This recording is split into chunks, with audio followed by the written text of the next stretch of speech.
इनकलाब जिंदाबाद, झारखंड राज्य दफादार चौकीदार पंचायत जिंदाबाद। हमारी मांगे पूरी करो। सेवा विमुक्त नियमावली के खिलाफ में की गई नियुक्ति रद्द करो। इनकलाब जिंदाबाद, में आओ। चौकीदार दफादारों के साथ न्याय करना होगा। झारखंड में चौकीदारी व्यवस्था बचाना होगा। आंदोलन में पुनः आना पड़ा है और इसलिए आना पड़ा है कि इसके पहले जितने हम लोग आंदोलन किए जिन मांगों को लेकर के वो मांग पूरी नहीं हो पाई है और इसीलिए हम लोगों को पुनः आना पड़ा। हम लोग जो मांग करते थे कि जो चौकीदार 2 साल से लेकर के 5 साल 6 साल तक सरकारी काम किए थे, वोट के वोट में उनको आप बैठा दिए हैं, तो उनको पुनः योगदान कराइए, क्योंकि अब कहीं आवेदन देने के लायक नहीं रह गए हैं और भूखमरी के शिकार बन रहे हैं और उनके बच्चों की पढ़ाई लिखाई बंद हो चुकी है। तो उनके साथ आप न्याय करिए। जो एक बार हम लोगों को मौका मिला था उसको एक बार दीजिए। 60 से 70% लोग बहाल हो गए हैं और जो बचे हुए हैं उनके साथ भी न्याय करिए।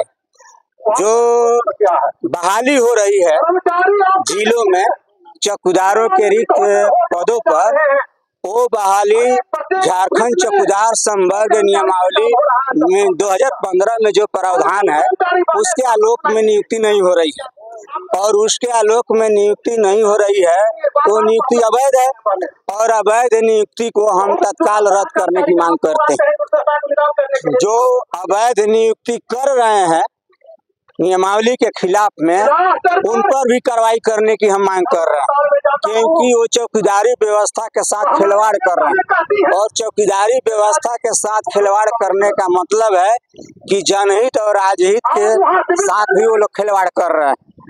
क्या है कि झारखंड चौकीदार संवर्ग नियमावली 2015 में प्रावधान है कि 100 से 120 आवासीय घरों का समूह होगा और ये 100 से 120 आवासीय घरों का ये समूह बनाए नहीं, माने कार्य क्षेत्र तय नहीं किए और ये विज्ञापन निकाल दिए। नियमावली में ये भी प्रावधान है कि जिस बीट में जिस अभ्यर्थी की नियुक्ति होगी उस बीट का अस्थायी निवासी होना अनिवार्य होगा, लेकिन ये दूसरे प्रखंड से लाके बहाल कर रहे हैं, दूसरे जिले से दूसरे प्रदेश से लाके बहाल कर रहे हैं।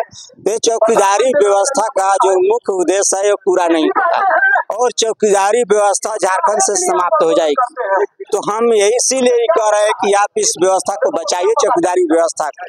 सबसे बड़ी बात है कि पुराना जो चौकीदार दफादारों का बीट है वो कैबिनेट से स्वीकृत है, पद और बल दोनों स्वीकृत। तो एक बीट में एक ही पद स्वीकृत है ना, तो एक बीट में देखा जा रहा है कि 3, 4, 5, 6 आदमी तक के लोगों को बहाल कर रहा है। तो एक बीट तो स्वीकृत है, पद और बल दोनों स्वीकृत है। इसके अलावे जो नियुक्ति हो रही है उनका न पद स्वीकृत है न बल स्वीकृत है झारखंड कैबिनेट से। तो ये तो नियुक्ति अवैध है और अवैध वेतन न किसी को लेने का अधिकार है न देने का अधिकार। जब पद सृजित नहीं हुआ तो आप वेतन कहाँ से देंगे, कैसे देंगे? इसलिए हम कह रहे हैं कि आप इसको रद्द करिए। दूसरी बात कि आप नियमावली में लिखे हैं कि जो जिला स्तरीय आरक्षण रोस्टर है उसका अनुपालन होगा। विज्ञापन में ये देखा गया है कि कहीं अनुसूचित जाति का पद शून्य है किसी जिला में पिछड़ा वर्ग का पद शून्य है। तो इस तरह से ये भारतीय संविधान के अनुच्छेद 15 के उपअनुच्छेद 4 और 16 के उपअनुच्छेद 4 का उल्लंघन है।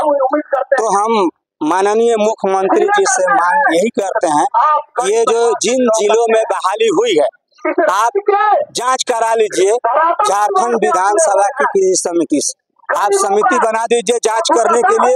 आप जांच कर लीजिए कि जिन जिलों में विज्ञापन निकाल करके नियुक्ति की गई है वो नियुक्ति झारखंड चौकीदार संवर्ग नियमावली 2015 में जो प्रावधान है उसके आलोक में हुई है कि नहीं हुई है। दूध का दूध और पानी का पानी हो जाएगा। और सबसे बड़ी बात है कि ये बहुत पुरानी व्यवस्था है और आप यहाँ के माननीय मुख्यमंत्री हैं और आपके कार्यकाल में झारखंड से चौकीदारी व्यवस्था समाप्त हो जाए, ये बहुत दुख वाली बात होगी। और आप इस अपने माथे पर इसका कलंक मत लीजिए, चौकीदारी व्यवस्था समाप्त करने का ये हम आपसे अनुरोध करते हैं। क्यों कि कोई यहाँ इटकी में बेड़ों का आदमी आकर चौकीदारी नहीं न कर सकता है। कोई तमाड़ का आदमी इटकी में बहाल होकर चौकीदारी नहीं कर सकता, इसलिए कोई जानता नहीं है। मान लीजिए माननीय मुख्यमंत्री जी का पैतृक गांव है नेमरा, जो रामगढ़ जिला में है, गोला प्रखंड में। और नेमरा गांव में अगर मांडू के किसी व्यक्ति को बहाल कर देंगे चौकीदार के पद पर, तो नेमरा के लोगों के बारे में क्या जानते हैं?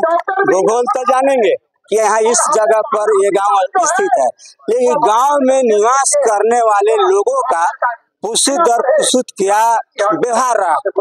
क्योंकि जो आपराधिक घटनाएं घटती है तो उसके प्रकृति को जानना बहुत जरूरी होता है और उसके प्रकृति के बारे में जो वहाँ के लोग हैं वो जितना अच्छा से बता सकते हैं सरकार को, बाहर के लोग नहीं बता सकते। तो यही मुझको कहना है कि सेवा विमुख चौकीदारों को पुनः योगदान कराइए, एवजी चौकीदारों को एक बार मौका दीजिए और इस बाबत आप अध्यादेश जारी करिए या झारखंड विधानसभा से विधेयक पास कराइए।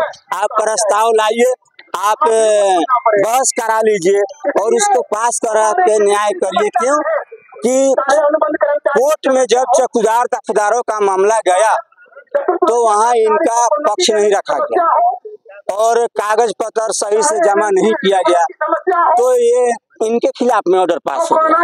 तो इससे हजारों लोग प्रभावित हो रहे हैं, डायरेक्ट इनडायरेक्ट लाखों लोग प्रभावित हो रहे हैं। तो एक आदमी का सवाल